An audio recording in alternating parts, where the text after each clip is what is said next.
Welcome back to the Football Fitness Federation podcast. This is episode 255. I'm delighted to welcome onto the podcast today Sam Portland. Sam, how are we doing? Yeah, good. Thank you for having me, mate. I'm privileged. I'm privileged. Well, I've been following from afar, Sam. This is, as I've said before on this podcast, this is why I like running this, because it allows me to have conversations like this, like we're going to have today, with people like yourself. So thank you very much for freeing up the time. No, you're more than welcome, mate. It was chance. Like I think you shared one of my videos, and then I'd sent you a message, and then you're like, "Do you fancy a podcast?" I was like, "Yeah, come on, let's have a chat." So thank you. I appreciate it. No, not at all. Now, anyone that isn't following Sam, which I'm sure there's not many people, the content, something that we spoke about, this is where we could probably start as well. Something I spoke about in the previous episode with Ben Rosenblatt was around social media and how we use it and how we sort of show our work as coaches. And I'm not just saying this because you're on the podcast, but I believe the approach that you take has got a really nice balance between the education side and sort of giving that insight. At the same time, making it really easily digestible as well. So keep doing what you're doing, because I think there's some great stuff out there. Well, hopefully we can add some layers onto it today around speed. But Sam, kick us off with a bit of your background.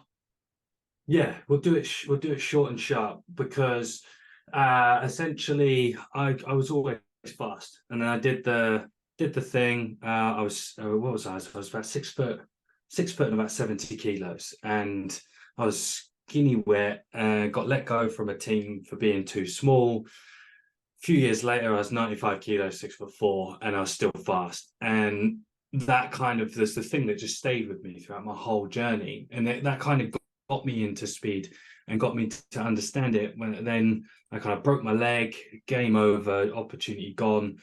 Ended up working with James the Thinker Smith for 2 weeks when he was over here in the UK, which inadvertently completely revolutionized my way of thinking and made me a massive fan of the classics. Classics like the Mount Rushmore of strength and conditioning, Verkhoshansky and all those guys. And then ended up having to, for the first time, properly go into coach at a professional club. I was at Wasp Academy, where previously to that, I'd kind of followed the footsteps of like Zach Evernesh and Elliot Hulse on YouTube. And like breakfast, lunch, and dinner, like that was it. I trained in my first gym was in my mum's shed. Then she was my first client, and I was training footballers in the like soccer players in the park and in my house and all that sort of stuff. And long story short, did a bit of Wasp first team, coached some internationals, did some stuff with NFL, got fired from a team, writing a speed book. Yeah, that's about it really. So a few bits and bobs. I know you might have scooted pretty swiftly past quite a few key parts of your career there, but no, I appreciate that. Let's get straight into some of the topics, Sam, in terms of, I want to pick your brains on some areas around speed.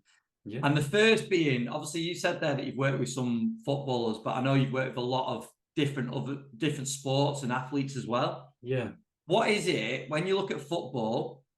What similarities, what differences sort of stand out for you from football compared to other sports? Yeah, no, that's cool. Like, it's a great question, and just for all your listeners, like I'm not the, put it this way, I never got a job when I applied for a job at the EIS, so I'm not that mold, right? So excuse me if I don't use constraints and affordances and all that jargon, right? So, but it was actually really interesting. I did some consulting with Burnley Football Club a few years ago. I went up and spent a few days there with Tom Shaw. He's now at Bristol, a great coach. And I was there and I went in to observe kind of their coaching and the speed side of things, and was able to really closely watch football. I actually played semi-professional football for a season. I was centre forward, and I'm learning by doing all the time. And one of the things that I found, from going in and going toe to toe with like professional footballers in the Premiership, they're all so small. They're all so small, and they're a very different type of athlete. but the physics still applies. And what you just don't have is the sheer amounts of momentum and sheer amounts of mass that are created by rugby players, for example. So everything comes at a fractional cost to that, because momentum and the easy, like a rugby player has the ability to easily create a lot of momentum that they can do damage with. Whereas a footballer, it's a lot harder to. And also in the modern football game, there's not a lot of physical contact anymore. It's very much very open field, obviously, with like the tiki-taka type football style, and working around there, you start to see how anticipation becomes a lot more important. Distance and separation off the ball becomes a lot more important. Positioning becomes a lot more important. And it's different and similar. It's the stuff that, so learning that from being there. I had a friend who was at Chelsea Ladies for a good few years. I spent some time down there with him, and then digging into the American football side of things. I think to be a successful soccer player, football player, you have to be a much better tactician. In sport like rugby, you can get away with not being very tactically sound, because you can just put your head where it hurts and win the collision, essentially, just truck it up, which is boring. And then if you're like England, you'll just kick the ball away. So, but that's kind of the general premise. And I think per position, and this is one of the things that I was talking to some coaches about recently, is actually game speed, and whatever you want to call it. I use it sport speed because my company's called Sportland, so it's just a play on words. It just fits. That our thinking as coaches is still so redundant and so far removed from the actual, not even the context of the game, but the specific actions of how we have winning outcomes in a game. So one of the coaches that I work with, Rob Morley, should be great to have on the shows at Derby County. I've just plugged in there, but we always talk about this within football in actually, the physical preparation for a wing back, for example, needs to be very different for a box-to-box centre mid. And a linear speed training session is not really going to do much for a wing back, purely because it's still so general. So if you're to look at like acceleration as being the base, then maximum speed is going to be more of a specific quality, but then actually a special speed quality for a wing back is going to be a lateral acceleration. And then what does that look like? And what are the kind of key elements of that player? One of the players in particular would always, he as a byline player. So actually it then becomes a sprint float sprint effort. So it's a lateral acceleration into a sprint float sprint, because that float is going to goad up the other back, and you have to manage the velocity and then sprint again and burst to get to the byline. So it's about how do we develop specific sport speed training. And this is where strength and conditioning coaches I feel a sense of sadness that comes over them, where you have to learn to understand how that is happening in training, not because you are training it. Yeah. And that is kind of, I've got rugby technical coaching qualifications, and I was out in Switzerland recently working with Ben John, and we co-coached together. They didn't know I was a speed coach, but they just brought me out, and I was coaching alongside Ben, and we were doing mismatches and overloads, and I taught them how to get into the positions and use their right feet and attack defenders properly. And then he layered the skills on top, and then we just blended really, really well. And so that's kind of like the roundabout way in a broad sense. Does that make sense? Yeah, definitely. I think the breakdown of positions is really important, isn't it? But then you kind of mentioned it there as well, because in each position, you've got different styles of players within that position as well, haven't you? So there's real intricacies between not just positions, but also style of the player, style of play of the team. There's a lot of things that go into it. But I suppose what you're saying is you've got to look at the end goal. This is what we're trying to develop. These are the demands on the player in a game scenario. How do we work back from that? Yeah, because it's the thought around steps, and I can, let's have some fun and let's take the piss a little bit, because people say that football's so variable, rugby's so chaotic, then what are we doing measuring GPS? Because what we're doing, we're trying to create a predictable outcome out of an unpredictable observation. But there's something in between there. Well, if you're measuring the total amount of accelerations, the total amount of step load, and just for anyone who's never heard me speak before, step load is the taxonomy of steps at a given percentage. So your step load at 75% to 85% is going to carry a different cost for 90% and above, which is why long accelerations are absolutely amazing for a special strength tool. But we'll talk about that later. But so when you're looking at that player, well, yeah, let's actually have a look at where do they typically spend their time? What do they typically do spending their time? And then we actually so we've got, if we're to understand the performance pyramid, outcomes winning, then it's going to be availability. Then off the back of availability, it's going to be mastery. And then when we break down mastery, well, what gets them their contract signed? Let's really work hard at those things. And then how often do they have the ability to do those things? What would a top Premier League player have 70 games a year? And then looking at that. And so then what does, we're talking rugby steps into contact or football, how would we do it? We would, depending on the player, it'd be steps with ball at feet. So Ronaldo is going to look very different to Pirlo. And so, well, then what does that training need to look like? Where does special strength come into play? And how do we now start to develop a training philosophy for a terribly butchered term, in order to get real results quickly? Love it. You just mentioned there Ronaldo. You put a video out on your three favorite sprinters, movers. He was one of them, so I thought it'd be great to bring you up on just firstly looking at it from your perspective, and definitely from your experience. Like, why is he such an efficient mover? Why is he? That's really poor. What? Oh, it's all going off. Don't worry. Just leave it up. Don't edit it as well. Oh, it's my days. Well, that's a first. That's 255 episodes in, and there's my phone going off. I apologize, Sam. No worries.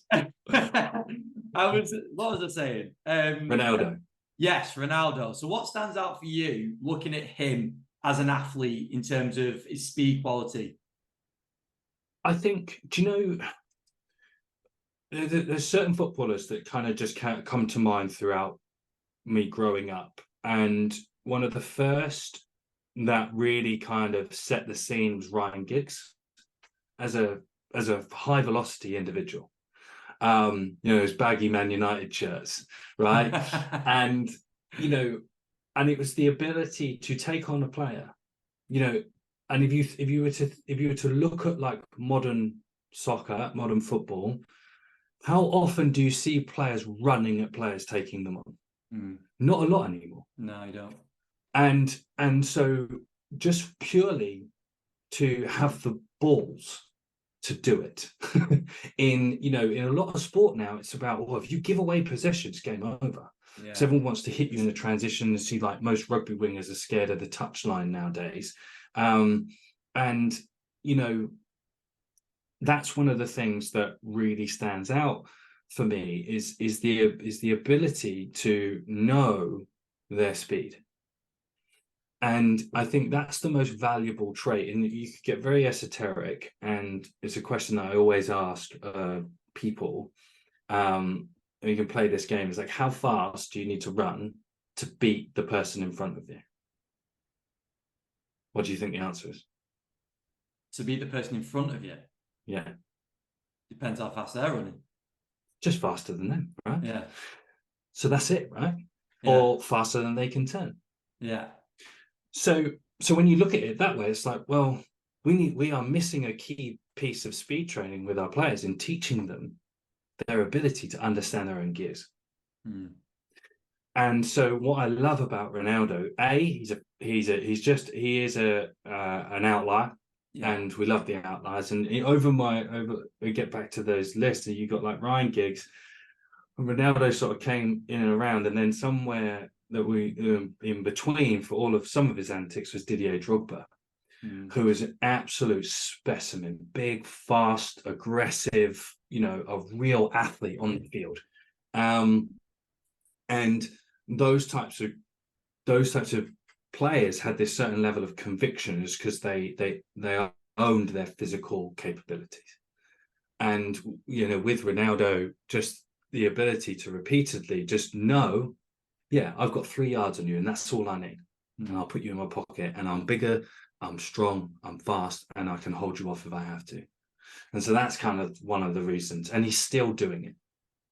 That was the other thing I was going to say. This longevity piece, like, what is he, 38? Are we talking now? 37, 38, maybe something like that? And still looking rapid, isn't he? Yeah. I know, again, this is an outlier, and realise that we're talking about the 1%.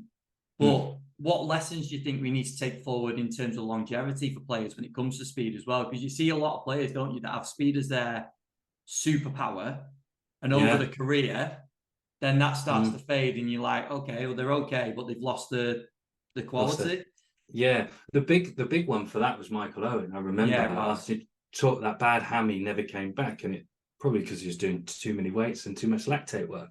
Yeah. But I think longevity, and this is, I'm fascinated by the aging athlete, and just maintaining physical quality. Maybe it's because I'm in my mid-30s now, and it's become a bit more of a fascination. But we hit that realization, don't we? Yeah, and I've always kind of, and I always believe, and I do think that if you go back to the classics and you look at the reason why athlete preparation became so important, was obviously preparing people for the Olympic disciplines. And then it's all about the story of evolution. I love teaching all this stuff, because what happens then is we go, look, we do the monkey see, monkey do. So they did that, so we'll do this. And then you had the emergence of competitive weightlifting. So then everyone decided to do weightlifting. Then people found that there was a good money spinning option to create this thing called a strength and conditioning coach in 2009. I think it was the first degree. But from 1950, where the first formation of the Soviet system, so Verkhoshansky, Bondarchuk was still throwing in the 50s, but coaching as well. We lost sight of what it was all about, because actually nothing has changed in performance since the formation of the Soviet systems. Like nothing. We've just found more ways to measure it, and that's literally it, right? Nothing groundbreaking. So when we look at this longevity piece, well, someone like Ronaldo probably knows his body very well. It's very in tune, and he's a racehorse. He is a racehorse. Yeah. So how do you keep a racehorse happy? You limit stress. And that is such a big thing, and you limit the stress in so many different ways. Like, hand on heart, I believe that general strength in the gym is really not that important. If you were to, there's a concept that maybe some of your listeners may or may not have heard. It's called conjugate sequencing. Long, like, backdated program, which basically represents the athlete qualification over time. So as the conjugate sequencing of training exposure basically creates what we would call mastery. So it's physical mastery. The dude, I can't remember the Greek mythology, but he carried the calf on his back, and then he ended up walking up with a cow. That's conjugate sequencing, because as you progress, the intensity progresses with you. It should do. So level 1 of conjugate sequencing is extensive training. So that's body weight training, med ball training, circuit training, light resistance weights. Level 2 becomes slightly intensive versions of that. Level 3 becomes their maximum effort. So maximum effort is then we start talking about maximum effort strength. But then it disappears very, very quickly, because the whole time that you're underneath those, you're developing maximal strength anyway. So then all you need to do is just go, oh, we can touch that, sweet. And then it becomes the bigger philosophy. And what's great about this is that stuff is in super training. This stuff is in special strength training manual. Like, it's in all this stuff that is so forgotten because it's not taught well anymore, and it's not delivered well anymore. And then, but also what people fail to realize is that those things cannot be smashed into a team sport environment. So what happens is when we're in there's still this longevity of this argument and this conversation here, is what do we have to do with that then? Well, we actually have to do less, not more. And because we have to understand the bigger things at play. So when we're looking at that stress bucket that we've got, well, these team sport athletes need to spend less time lifting weights. They need to spend more time doing special strength training and developing the physical qualities and capabilities desired for football, of which running and the physical capacities of running need to be developed. And then we develop running, we develop sprinting, because upper body strength to hold off a player, as we discussed in football, doesn't really do much anymore. You need a good bit of general conditioning, but if you can bench, if you're like 85 kilo footballer, and you can bench 20s, 25s on the dumbbells, you're going to be all right. You're not setting any world records, but that's not your sport. Yeah. You know, you can fill out a jersey. That's half the problem, right? So an understanding, especially when you get to the heights of Ronaldo, be like, oh, I'm not doing that. But I'll work really hard in my off season, and I'll look at joint conditioning. And you see, like, and you know, that's the thing of social media. You know, things can get taken so far out of context, and they don't understand. But if you were to watch the documentary I Am Bolt, and he's doing Swiss ball sit-ups with bad form and all these sorts of things, but what you're going to do, you're not going to fucking complain with that. It's Usain Bolt. And also they developed these exercises that helped him become functionally robust to tolerate speed because of his scoliosis. So you look at someone like Ronaldo, who's never had really a big injury, so there's a clue. And he's stayed in shape, there's a clue. And he probably knows when to wheel off the gas, and he can manage himself well. So from a longevity point of view, I think that starts when a player is 19, not when they're 29. Yeah. And it's the whole training philosophy. And now I know I spoke for a long time then, but hopefully that answered your question. No, it definitely does. It definitely does.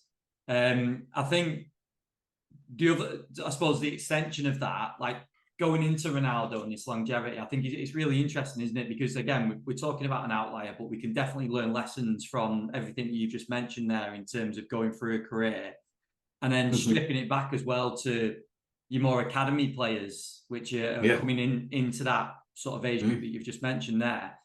A lot of people will use the phrase, just get them stronger, because that's going to solve issues, because footballers are not strong enough, and getting the strength up is going to lead into being more explosive and maybe being more powerful. So we just need to get them stronger. We need to spend all our time getting in the gym, getting them stronger. But I think this is a massive missing part in what you've briefly mentioned there. But also, I know you've done loads of content on this as well, which I tell people to go and definitely check out, on what the percentage actually needs to be where we're spending our time. That's where it becomes important, isn't it? Yeah. Yeah, and I use arbitrary rule 70-30%. And 70% of all your workouts should be developing the physical qualities needed for your sport. But then 80% of your total training should be your sport, and 20% of that should be physical preparation. And of that 20%, 80% of that should be specialized exercises, and 20% of that should be general training. And so it's a really simple path to follow. And, you know, it's funny that I have my own academies, and we had a kid last week who's like 16. He ran a 1.01 fly 10, 30 to 40, which is like 9 something meters per second. And he doesn't do any maximal effort training. We run a conjugate sequencing. So what we do is we do what, when they're 10, what we have to get all the players doing now, starting from beginning. And this kid does the 1x20, for example, and will be back squatting 120 kilos for like 20 reps, and he's never done a set below 5 reps, well, a set below 20 reps, to be completely honest with you. And so that's how easy it is to make those progressions and understanding. Another coach that I do some work with, his name's Aaron Codd. He's at Hull.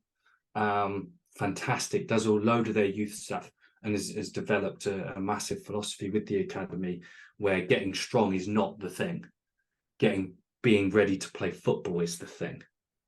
And I think specificity is something that a lot of coaches are afraid of, because they have to let go of their easy moving metrics, and then we complain, and then we wonder, and then we worry, when all it is about really taking the time to appreciate biology.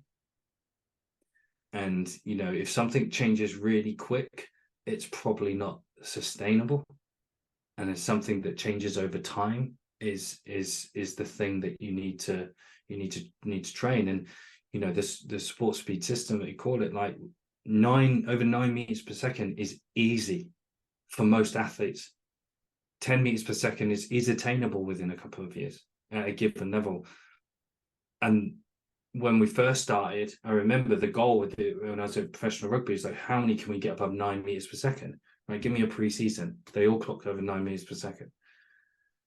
And so when you're there, when you're running over 9 meters per second, for example, for a given speed, your maximum strength is, who cares? No one cares, because you've got the thing you're doing to get the thing, you've already got it. So what does training look like? And then that's when we have to unpack a lot of the complicated stuff that doesn't quite fit to what we need, but it can fit, and it really does fit when you let it fit. I think you've answered this already, but those percentages that you talked about there and you referenced, that doesn't change going down into academy ages either, does it?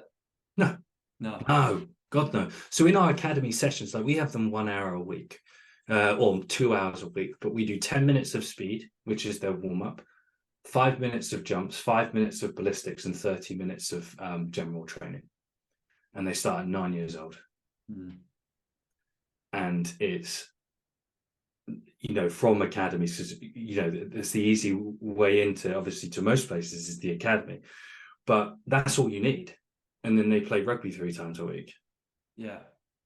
And the goal at that age is to not get growth related injuries. From a 10-year-old athlete in academy, it's not about how much they can squat and bench and run. It's none of that. It's about, are they ready when they're 16, 17, 18? Because then that's when contracts are decided, really. Yeah. And you've got to survive to just get there. So don't die in the first few years of your training, for a better term, and then you'll probably see the fruits of it. 100%. Sam, I know you're tight on time today, so I've just got one last thing. Got one last thing for you, which I think people will be interested in. It's one of these questions where you're like, well, this is never going to be the case, but it's probably be nice just to put on the end. 3, if you had a group of players, you're working with an academy somewhere, you had a group of players, obviously all mixed positions, mixed abilities, you got to pick 3 drills in relation to speed. Where would you go? Oh, this is easy. So I would be doing all of my med ball hip extension series, game changer. I would be doing 3 speed drills. I would be then working on my wall shoots. So I'd be doing 1-2-step wall shoots, and then I would be doing heavy pushes. And then that would be it. That's all I had. That's all I would do. Because in those 3, we're teaching, I have a drill stacking principle. So you train the segment. So in that first one, we're training the bum and the high hamstring, the lower back. Then in the other one, we're training the pattern and the movement. And then in the last one, we're overloading the skill, and it will just blend. The better you get at one, the better you get at all of them. Love it. Love it. That is class. Sam, just give us places for people to keep up to date with what you've got going on, website, socials. Where would you direct people? Yeah, I've pretty much done it as Sam Portland, wherever you go. And you know, shameless plug, this Sports Speed system, how to build the ultimate team sport sprinter, the book, the only book that has been written around team sport sprinting. I've been crazy enough to do it, should be out in the new year pending publication. So, but anyone, shoot me a message. I love talking about speed. I've got loads of cool stuff, just, you know, and keep listening to this guy's podcast. He's doing some great things. Thank you, mate. Sam, you're top man. Thanks a lot for coming on. No worries, man. Thank you.